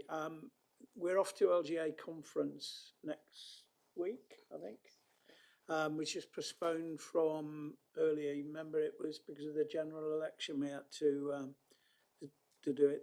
But we'll give you a sort of report back on that, but it'll be the opportunity for us to try and pounce on as many members of the government as we can come across. We know that Angela Rayner's going and Jim McMahon, but there may be others as well, so we'll see what we can do. We know what we've got to talk to them about. Just to say, the LGA has been doing a lot of lobbying in the run-up to the budget. Obviously making a case around broken local government funding. You know that they had some success before with the household improvement and support fund that Chris mentioned earlier on. The LGA continues to ask for an extension of that beyond the 6-month extension that's just been secured. But the LGA are basically saying that next year councils are facing a funding gap of more than £2 billion. So hopefully there won't be any further cuts in the autumn budget. What we're actually hoping for is something a bit better than that. The other thing is reminding member councils to try and keep promoting the pension credit uptick. We referenced it earlier on today, but just to say to members and anybody watching this webcast, if you know somebody who's eligible for pension credit and not claiming it, please persuade them to do so. It's their right and entitlement, and if they're entitled to it, they should get it. Right, that's all for today. Thank you so much, and thank you to all our officers and our guests today, and we'll see you next time.